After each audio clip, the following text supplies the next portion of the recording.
अस्सलामुअलैकुम दोस्तों, क्या हाल है। उम्मीद करता हूँ आप लोग खैरियत से होंगे। आप लोग देख रहे हैं मेरा channel banking with Saqib. Thanks for watching. दोस्तों, बैंकिंग से मुतल्लिक तमाम किस्म की इन्फॉर्मेशन हासिल करने के लिए मेरे चैनल के साथ जुड़े रहिएगा। मेरे चैनल को लाजमी सब्सक्राइब कीजिएगा। दोस्तों, आज की वीडियो उन तमाम लोगों के लिए बहुत ज़्यादा फायदेमंद होने वाली है जिनके पास अपना घर नहीं है और वो नया पाकिस्तान हाउसिंग स्कीम के तहत नया घर बनाना चाहते हैं, यानी अपना घर बनाना चाहते हैं हुकूमत से कर्जा हासिल करके। दोस्तों, पाकिस्तान की तारीख में पहली मरतबा ये मौका दिया गया है कम आमदनी वाले अफराद और सैलरीड पर्सन को कि वो अपना घर बना सकें। पाकिस्तान की तारीख में पहले कभी भी ऐसा नहीं किया गया कि कम आमदनी वाले अफराद को घर बनाने का मौका दिया गया हो। पाकिस्तान की तारीख में वज़ीर आज़म इमरान खान ने पहली मरतबा ये ऐलान किया है कि कम आमदनी वाले अफराद और सैलरीड पर्सन जो हैं ये अपना घर बना सकते हैं। दोस्तों, हर इंसान की ख्वाहिश होती है कि वो अपना घर बनाए, अपने बच्चों के लिए घर तमीर करे, लेकिन बदकिस्मती से पाकिस्तान में घर बनाना बहुत ज़्यादा मुश्किल काम था। पाकिस्तान में जो घर बनाने के लिए बहुत ज़्यादा पैसे दरकार होते हैं, यानी घर बहुत महंगा बनता है, इसलिए आम आदमी जो है वो घर नहीं बना सकता, ना ही वो कहीं से कर्जा हासिल कर सकता है। बैंकों में भी अगर आम आदमी रुजू करता है तो बैंकों से या तो उनको नाकामी का सामना करना पड़ता है या फिर इनके प्रोसेस को बहुत ज़्यादा डिले कर दिया जाता है। दोस्तों, अब हुकूमत पाकिस्तान की तरफ से तमाम बैंकों को इंस्ट्रक्शंस दी गई हैं कि वो लोगों को हाउस लोन के लिए प्रमोट करें, हाउस लोन को प्रमोट करें और कर्जे ज़्यादा से ज़्यादा हाउस लोन के लिए जारी करें, आम आदमी को भी कर्जा दें। दोस्तों, पाकिस्तान के जो तमाम इलाके हैं, अब पाकिस्तान के तमाम बड़े शहर हैं, उनमें भी कच्ची आबादियों का तनासब बढ़ता जा रहा है। पाकिस्तान का जो सबसे बड़ा शहर है कराची, कराची में भी अब 35 से 40% जो कच्ची आबादियों का तनासब अब बढ़ रहा है। इसकी मेन वजह यही है कि लोगों के पास पैसे नहीं हैं और लोग जो हैं कच्ची आबादियों में शामिल हो रहे हैं। दोस्तों, पाकिस्तान का जो दीगर बड़े शहर हैं कराची, इसके अलावा लाहौर लाहौर की बात की जाए, फैसलाबाद की बात की जाए या गुजरावाला की बात की जाए, इन इलाकों में भी अब कच्ची आबादियों का तनासब बढ़ता जा रहा है। लोग अपना घर नहीं बना सकते और लोग कच्ची आबादियों की तरफ रुजू कर रहे हैं। दोस्तों, इस सूरत हाल को बेहतर बनाने के लिए हुकूमत पाकिस्तान ने 20 लाख तक का कर्जा फराहम किया है और उसमें बगैर सूद के लोगों को मौका दिया है कि 20 लाख तक का कर्जा लें और वो भी बगैर सूद के और अपना घर तमीर करें। लोगों, इसमें हुकूमत पाकिस्तान ने बैंकों को सब्सिडी दी है और बैंकों को ये कहा गया है कि वो हाउस लोन को प्रमोट करें। स्टेट बैंक ऑफ पाकिस्तान ने भी तमाम कमर्शियल बैंक्स को ये इंस्ट्रक्शंस दी हैं कि वो हाउस लोन को प्रमोट करें। स्टेट बैंक की इंस्ट्रक्शंस के बाद पहले बैंक सिर्फ अपने तमाम कर्जों में से 1% हाउस लोन के लिए कर्जा देते थे, लेकिन अब इसको बढ़ाकर 5 से 6% कर दिया गया है। यानी अब बैंक तमाम जितने कर्जे जारी करते हैं उसमें 4 से 5% यानी 6% तक जो कर्जे हैं वो हाउस लोन के लोगों को घर बनाने के लिए देंगे। इसमें आम आदमी को भी कर्जा दिया जाएगा। आम आदमी भी अगर चाहता है अपना घर बनाना तो उसको भी हाउस लोन के लिए कर्जा फराहम किया जाएगा। दोस्तों, नया पाकिस्तान हाउसिंग स्कीम की जो स्कीम है इसमें आपको बता दूं कि इसमें एलिजिबिलिटी क्राइटेरिया क्या होगा, लोन टेन्योर कितना है, गवर्नमेंट के प्रोजेक्ट इसमें कौन से हैं, प्राइवेट प्रोजेक्ट कौन से हैं, लोन सोर्स क्या है, इसमें फाइनेंसिंग रेट क्या है, इसके अलावा जो इंस्टॉलमेंट की डिटेल है ये क्या है। दोस्तों, जब भी हम कहीं से कर्जा लेते हैं हाउस लोन के लिए तो हमें 3 चीज़ों को देखना पड़ता है। एक तो इनकी इंस्टॉलमेंट हमने कितनी पे करनी है। इंस्टॉलमेंट सबसे ज़्यादा ज़रूरी है क्योंकि हमने इंस्टॉलमेंट अगर नहीं पे कर सकते तो फिर हम कर्जा कैसे हासिल करेंगे। हमें इंस्टॉलमेंट को सबसे पहले देखना चाहिए कि हमने मंथली इंस्टॉलमेंट कितनी पे करनी है, क्योंकि हम अपने जो डेली के अखराजात या घर के अखराजात को पूरा करके मंथली उसमें जो अगर जो सेविंग हम कर रहे हैं वो सेविंग अगर इंस्टॉलमेंट से कम है तो फिर हम कर्जा नहीं हासिल कर सकते। अगर जो हमारी सेविंग है इतनी है कि हम इसमें से इंस्टॉलमेंट दे सकते हैं तो फिर बैंक से कर्जा हासिल करना चाहिए। नंबर 2 पे बैंक हमसे कौन कौन से डॉक्यूमेंट्स रिक्वायर करता है और नंबर 3 पे है कि इस पे हमें इंटरेस्ट कितना पे करना पड़ता है वापस, यानी बैंक से हम जो कर्जा लेते हैं उस पे हमें कितने % हमें वापस इंटरेस्ट बैंक को देना पड़ता है। दोस्तों, इसमें आपको बताऊं सबसे पहले एलिजिबिलिटी क्राइटेरिया की अगर बात की जाए तो इसमें सबसे पहले नया पाकिस्तान हाउसिंग स्कीम के लिए जो क्राइटेरिया है इसमें सबसे पहले है कि वैलिड CNIC आपका होना चाहिए। आपका CNIC एक्सपायर नहीं होना चाहिए, वैलिड CNIC आपका होना चाहिए। उसके अलावा फर्स्ट टाइम हाउस ओनर, आपने अगर घर ले रहे हैं तो आपका पहले आपके नाम पे कोई घर मौजूद नहीं होना चाहिए, यानी पूरी ज़िंदगी में आपके नाम पे कोई घर, कोई प्लाट, कोई पहले भी कोई हिस्ट्री में भी आपके नाम पे कोई प्लाट या कोई घर नहीं होना चाहिए, तभी आप इस स्कीम में एप्लीकेबल हैं। नंबर 3 पे आता है दोस्तों, आपकी फैमिली में से अगर 10 बंदे हैं या 20 बंदे हैं, जो भी हैं, 6 बंदे हैं, 4 बंदे हैं, आपकी फैमिली में से सिर्फ एक ही बंदा इस लोन के लिए अप्लाई कर सकता है, यानी घर के सारे अफराद इस लोन के लिए अप्लाई नहीं कर सकते। उसके बाद दोस्तों आता है government project and private project. Government project वो होते हैं जिसमें हुकूमत पाकिस्तान खुद घर बना के या फ्लैट्स बना के या मकान बना के आपको देती है और उस पर आपकी किस्तें आपको देनी पड़ती हैं। और नंबर 2 पे आता है प्राइवेट प्रोजेक्ट। प्राइवेट प्रोजेक्ट में ये है कि आप अपने गवर्नमेंट के अलावा जो प्रोजेक्ट है, मतलब कहीं से भी आप अपने मोहल्ले से, गली से, कहीं से भी, किसी भी इलाके से, किसी प्राइवेट बंदे से मकान या प्लाट या फ्लैट ले लेते हैं और फिर बैंक से कर्जा अप्लाई करते हैं। बैंक से आप फिर वो आपको आपकी सैलरी में से जो भी आपकी आमदन है उसमें से आप बैंक को किस्तें देते रहते हैं और वो बैंक को आपको घर ले परचेज करके दे देता है। उसके बाद दोस्तों बात करते हैं नंबर 2 पे आ जाता है लोन टेन्योर। लोन का टेन्योर कितना, यानी कितने अरसे के लिए हमें ये कर्जा मिलेगा। दोस्तों लोन टेन्योर में है 5 साल से लेकर 20 साल तक।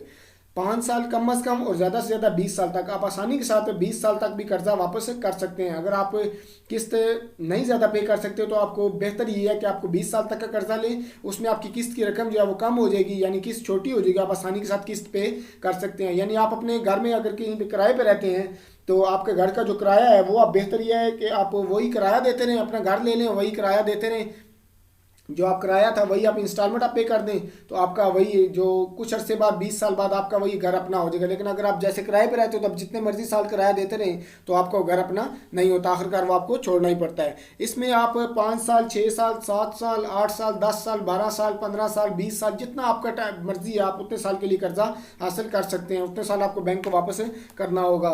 लेकिन एक बात याद रहे कि अगर आप टाइम कम रखते हैं तो फिर आपकी किस्त बड़ी हो जाती है, लेकिन अगर आप टाइम ज़्यादा रखते हैं, मतलब अगर आप 5 साल के लिए लेते हैं, अगर आपकी किस्त 10,000 है तो अगर आप उसको 20 साल के लिए या 15 साल के लिए लेते हैं तो आपकी किस्त 5 से 6,000 तक, मतलब किस्त आपकी छोटी हो जाती है। इसमें आपके लिए आसानी है कि आप आसानी के साथ किस्त पे कर सकते हैं। उसके बाद दोस्तों बात की जाती है तीसरे नंबर पे गवर्नमेंट प्रोजेक्ट। गवर्नमेंट प्रोजेक्ट्स में आपको बता दूं कि हुकूमत पाकिस्तान के जो अपने प्रोजेक्ट्स हैं उसमें आपको जो लोन की लिमिट है वो 2.7 मिलियन, मतलब 27 लाख रुपए तक का आपको घर फराम किया जाएगा, 27 लाख तक का कर्जा आपको दिया जाएगा। इसमें जो घर का साइज होगा वो या तो 5 मरले होगा या 125 स्क्वायर यार्ड के होगा। इसमें फ्लैट्स भी हो सकते हैं, अपार्टमेंट्स भी हो सकते हैं। उसके बाद नया पाकिस्तान हाउसिंग स्कीम के जो ये है, इसमें जो गवर्नमेंट के प्रोजेक्ट हैं इसमें नया पाकिस्तान हाउसिंग स्कीम की जो स्कीम में जिन लोगों ने अप्लाई किया था उनका नाम निकला है, यानी उनका नाम उस लिस्ट में आ गया, वो शॉर्ट लिस्टेड हुए हैं, वही लोग इसमें कर्जा हासिल कर सकते हैं, दूसरे लोग इसमें कर्जा हासिल नहीं कर सकते। दोस्तों आप बात करते हैं प्राइवेट प्रोजेक्ट्स की। प्राइवेट प्रोजेक्ट्स में देखा जाए तो इसमें आपको जो कर्जे की लिमिट है वो है 1 मिलियन से लेकर 10 मिलियन तक, मतलब 10 लाख से लेकर 1 करोड़ तक का कर्जा आपको मिलेगा। इसमें दो तरह के स्लैब बना दिए गए हैं। एक है मतलब 20 लाख तक, 1 रुपये से लेकर 20 लाख तक का, यानी 2 मिलियन तक का जो कर्जा है वो आपको मिलेगा सिर्फ और सिर्फ माइक्रो फाइनेंस बैंकों से। माइक्रो फाइनेंस बैंक जो सिर्फ कर्जा फराम करते हैं इनमें हो गया Telenor micro finance bank, FINCA micro finance bank, Mobilink micro finance bank, इस तरह के बहुत सारे माइक्रो फाइनेंस बैंक है, वहाँ से आपको 20 लाख तक का कर्जा मिलेगा। लेकिन 20 लाख से ऊपर जो अमाउंट होगी और 1 करोड़ तक वो कर्जा आपको मिलेगा कमर्शियल बैंक से। कमर्शियल बैंक जितने भी हैं वो उन तमाम कमर्शियल बैंक से आपको 5 मरले के घर के लिए या 5 मरले से ज़्यादा, मैक्सिमम इसमें 10 मरले तक के घर आप परचेज कर सकते हैं। 10 मरले तक के घर के लिए आपको 1 करोड़ रुपये तक का कर्जा मिल सकता है। इसके बाद दोस्तों बात की जाए आगे लोन सोर्स की। ये आपको बता चुका हूँ कि लोन सोर्स हम कहाँ कैसे लोन ले सकते हैं, किस किस जगह से हम लोन ले सकते हैं। एक तो हमारे पास है माइक्रो फाइनेंस बैंक, दूसरा है हमारे पास commercial bank. Micro finance bank से हम 2 मिलियन तक, मतलब 1 रुपये से लेकर 20 लाख तक का कर्जा अगर हमने लेना है, अगर हम कोई छोटा प्लॉट परचेज कर रहे हैं, छोटा फ्लैट परचेज कर रहे हैं तो जिसकी कीमत जो है 20 लाख के अंदर अंदर है, 20 लाख की लिमिट के अंदर अंदर है, तो फिर हमें कमर्शियल बैंक जाने की ज़रूरत नहीं, हमें सिर्फ और सिर्फ हम जाएंगे माइक्रो फाइनेंस बैंक में, वहाँ पे जाके ये कर्जा अप्लाई कर सकते हैं। दूसरा दोस्तों कमर्शियल बैंक। कमर्शियल बैंक अगर हमने बड़ा को प्लाट परचेज कर रहे हैं या 5 मरले का या 4 मरले का, 6 मरले का, 8 मरले का, 10 मरले का, 10 मरले तक के घर हम परचेज कर रहे हैं, उसकी कीमत जो है वो 20 लाख से ज़्यादा है, तो फिर हम कमर्शियल बैंक को रुजू करेंगे, कमर्शियल बैंक से हमें ये कर्जा मिलेगा। 20 लाख से कम का अगर कर्जा है तो वो हमें फिर जाना पड़ेगा माइक्रो फाइनेंस बैंक की तरफ। इसके बाद दोस्तों बात की जाए फाइनेंसिंग रेट क्या है। इसमें फाइनेंसिंग रेट की अगर बात की जाए, मतलब कितने % हमने वापस करना है। दोस्तों इसमें हुकूमत पाकिस्तान ने 4 ग्रुप्स बना दिए हैं। जी दोस्तों जैसे कि स्क्रीन पे आपको शो भी हो रहा है, इसमें 4 ग्रुप्स बना दिए हैं, टायर 0, टायर 1, टायर 2, टायर 3 और टायर 4। जो इसमें जो टायर 1 है वो सिर्फ और सिर्फ गवर्नमेंट के प्रोजेक्ट्स के लिए, मतलब जो हुकूमत पाकिस्तान खुद घर बना के देती है उसमें जो वो आते हैं टायर 1 में। टायर 1 में जो गवर्नमेंट के प्रोजेक्ट हैं उनमें आपको अगर आप 20 साल तक के लिए कर्जा लेते हैं तो पहले 5 साल आपको 3% देना पड़ेगा इंटरेस्ट, अगले जो 5 साल से लेकर 5 साल है मतलब 6 साल से लेकर 10 साल तक है, वहाँ पे आपको 5% इंटरेस्ट देना पड़ेगा। और जो आखिरी 10 साल हैं मतलब 11 से लेकर 20 साल तक, जो टायर 1 में जो हुकूमत के अपने प्रोजेक्ट हैं उसकी बात कर रहा हूँ, दरमियान में है, उसमें आपको 2.5% प्लस काइबर होता है। कराची इंटर बैंक का जो रेट होता है इंटरेस्ट रेट, ये डेली चेंज होता रहता है। अभी तकरीबन है ये राउंड अबाउट 11% है, मतलब 11% वो और 2.5% आपको इस पर मजीद इंटरेस्ट, मतलब 11, 12, 13 तकरीबन 14% तक इंटरेस्ट आपको इसमें आखिरी 10 साल में पे करना पड़ता है। जो बाकी प्रोजेक्ट्स हैं उनकी बात की जाए, मतलब जो माइक्रो फाइनेंस बैंक से हम जो कर्जा हासिल कर रहे हैं 20 लाख तक, वो आता है टायर 0 में। टायर 0 में जितने वो कर्जे मिलते हैं वो 20 लाख तक के हैं, वो सारे के सारे माइक्रो फाइनेंस बैंक में आते हैं। माइक्रो फाइनेंस बैंक से अगर हम कर्जा लेते हैं तो फिर हम टायर 0 में बिलोंग करते हैं। टायर 0 में दोस्तों पहले 5 साल आपने जो इंटरेस्ट पे करना है वो है 5%। जो अगले पाँच साल है मतलब 6 साल से लेकर 7 साल तक, उसमें आपने इंटरेस्ट पे करना है 7%।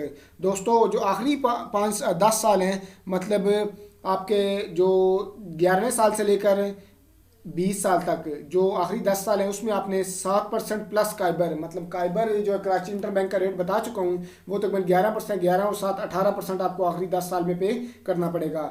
ये दोस्तों उसके बाद बात करते हैं कमर्शियल बैंक से जो कर्जे मिलेंगे। कमर्शियल बैंक से जो कर्जे मिलेंगे वो है टायर 2 और टायर 3। इसमें जो 20 लाख से ऊपर की अमाउंट अगर आप लेना चाहते हैं 1 करोड़ तक का, तो उसमें फिर आपको टायर 2 में या टायर 3 में आप बिलोंग करते हैं। टायर 2 में जो लिमिट है कर्जे की वो है 6 मिलियन तक की है टायर 2 में, और टायर 3 है उसमें 6 मिलियन से लेकर 10 मिलियन तक की है। मतलब अगर 6 मिलियन तक आप कर्जा ले रहे हैं, 6 मिलियन तक के कर्जे के लिए, यानी 5 मरले का घर है उसकी कीमत 6 मिलियन तक है, 60 लाख तक है यानी, तो उसमें आपको टायर 2 में आप बिलोंग करते हैं तो आपको उसमें 5% इंटरेस्ट पहले 5 साल, 7% इंटरेस्ट आपको अगले 5 साल, और 4% प्लस काइबर आपको, ये तकरीबन 15% आपको आखिरी 10 साल में। यानी 1 साल से लेकर 5 साल तक आपको 5% इंटरेस्ट देना पड़ेगा, 6वें साल से लेकर 10वें साल तक आपको 7% इंटरेस्ट देना पड़ेगा, और फिर आखिरी जो 10 साल है 11वें साल से लेकर 20 साल तक आपको 15% इंटरेस्ट देना पड़ेगा। ये बात की थी 6 मिलियन 60 लाख तक का अगर आप घर लेते हैं, टायर 2 से आप बिलोंग करते हैं, तो फिर आपको ये इंटरेस्ट रेट पे करना पड़ेगा। उसके बाद दोस्तों बात करें अगर आप इससे 60 लाख से ज़्यादा बड़ा घर लेना चाहते हैं, मतलब 70 लाख, 80 लाख, 90 लाख या 1 करोड़ तक का, इसमें 10 मरले तक के घर का साइज रखा गया है, उसमें आपको जो इंटरेस्ट देना पड़ेगा वो है दोस्तों पहले जो 5 साल है उसमें आपको 7%, जो अगले 5 साल है उसमें आपको 9%, जो आखिरी 10 साल है उसमें आपको 15%।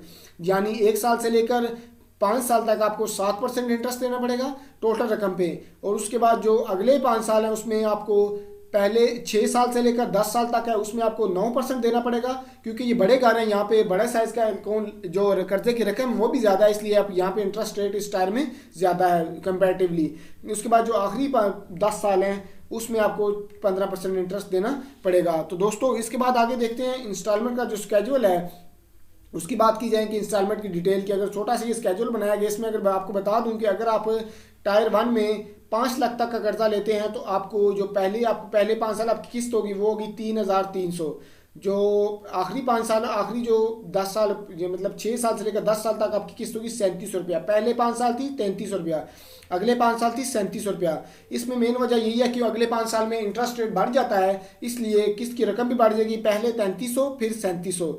इसके बाद अगर आप टायर 0 में लेते हैं 6,600 रुपया आपको किस्त देनी पड़ेगी। अगर आप 1 मिलियन तक कर्जा लेते हैं, 10 लाख तक का कर्जा आप लेते हैं तो आपको 6,600 रुपया किस्त देनी पड़ेगी। अगर आप यही किस्त 10 साल के लिए लेते हैं तो फिर आपको 1 मिलियन में अगले 5 साल में किस्त देनी पड़ेगी 7,501 रुपये। पहले 5 साल 6,600, अगले जो 5 साल है उसमें 7,500 रुपया।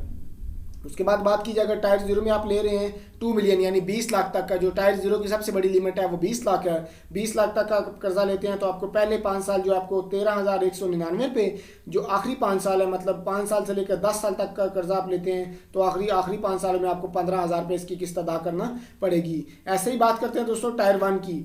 टायर 1 में जो गवर्नमेंट के अपने प्रोजेक्ट हैं उसमें अगर आप 1 मिलियन तक का घर लेते हैं या 1 मिलियन तक का कर्जा लेते हैं तो फिर आपको किस्त देनी पड़ेगी 5,546 रुपये पहले 5 साल, उसके बाद 6,351 रुपये अगले 5 साल। अगर आप 1 मिलियन लेते हैं यानी 2 मिलियन तक का कर्जा लेते हैं तो 11,092 रुपये आपको पहले 5 साल, और 2 मिलियन ही लेते हैं तो अगले 5 साल आपको 12,702 रुपये किस्त देनी पड़ेगी। और अगर आप 2.7 मिलियन जो कि टायर 1 की जो गवर्नमेंट के अपने प्रोजेक्ट है उनकी मैक्सिमम लिमिट है 27 लाख रुपये, अगर 27 लाख रुपये आप लेते हैं तो पहले जो 5 साल है आपको 14,974 रुपये किस्त देनी पड़ेगी, और जो आखिरी 5 साल हैं यानी 6 साल से लेकर 10 साल तक उसमें आपको 17,147 रुपये किस्त देना पड़ेगी। दोस्तों ये इसी के बराबर आप जो किराया देते हैं अपने घर का, वही अगर आप किस्त देते रहे अपने घर लेके तो इसमें घर आप 10 साल के बाद आपका अपना घर हो जाएगा। इसमें बात करेंगे टायर 2 की। टायर 2 में बात की जाए तो 1 मिलियन तक का कर्जा लेते हैं तो आपको 6,600 रुपये किस्त देनी पड़ेगी। यहाँ पे टायर 2 में और टायर 3 में आपको बता चुका हूँ कि इंटरेस्ट रेट ज़्यादा है, क्योंकि यहाँ पे बड़े कर्जे हैं, प्लाट का साइज़ बड़ा है, इसलिए अगर आप 3 मिलियन लेते हैं तो 19,799 रुपये, और उसके बाद अगर आप 6 मिलियन लेते हैं जो कि टायर 2 की सबसे बड़ी लिमिट है, उसमें आपको 39,597 रुपये किस्त देनी पड़ेगी। और यही आप नीचे देखिए अगर 10 साल में तो 1 मिलियन के लिए आपको 7,501 रुपये, जो कि पहले 6,600 थी। अगले 5 साल में जो 3 मिलियन की पहले 5 साल थी 19,799 रुपये, अगले 5 साल में 22,503 रुपये। जो 6 मिलियन की पहले 5 साल थी वो 39,597 रुपये, अगले 5 साल में यानी 6 साल से लेकर 10 साल तक जो किस्त होगी वो 45,000 रुपये तक होगी। उसके बाद टायर 3 की बात की जाए जो कि सबसे बड़ी टायर है, इसमें सबसे बड़े जो 10 मरले तक का प्लाट है, और इसमें जो मैक्सिमम लिमिट है वो है 10 मिलियन। उसमें आपको 7 मिलियन से लेकर 6 यानी 6 मिलियन से ऊपर आपको जितना भी कर्जा चाहिए वो आपको टायर 3 में मिलेगा। इसमें दोस्तों अगर आप 6 मिलियन तक का कर्जा लेते हैं तो आपको पहले 5 साल 46,000 तकरीबन किस्त देनी पड़ेगी, और जो आखिरी 5 साल उसमें 52,000। और अगर आप 8 मिलियन लेते हैं 80 लाख रुपया तो पहले 5 साल आपको 62,000, अगले 5 साल एक कम 70,000 रुपये तक आपको किस्त देना पड़ेगी। अगर आप मैक्सिमम जो लिमिट है टायर 3 की वो आप कर्जा लेते हैं 10 मिलियन यानी 1 करोड़ रुपया, तो फिर आपको पहले 5 साल जो किस्त देनी पड़ेगी 77,500 रुपया, और उसके बाद अगर जो आखिरी 5 साल है उसमें आपको किस्त देनी पड़ेगी 87,000। यहाँ पे तकरीबन 10,000 का किस्त का फर्क पड़ गया है, इसलिए क्योंकि इंटरेस्ट रेट अगले सालों में बढ़ा होता है, और टायर 2 और टायर 3 का इंटरेस्ट रेट वैसे ही बहुत ज़्यादा है। दोस्तों आज की मेरी वीडियो अगर पसंद आई इसको लाइक कीजिएगा। इसमें अगर कोई आपको कन्फ्यूज़न है तो मुझे कमेंट बॉक्स में लाजमी बताइएगा, इंशाल्लाह मैं आपको कमेंट बॉक्स में आपके तमाम सवालों के जवाब दूंगा। दोस्तों मेरी वीडियो को लाइक कीजिएगा, मेरे चैनल को सब्सक्राइब कीजिएगा। अल्लाह हाफिज़।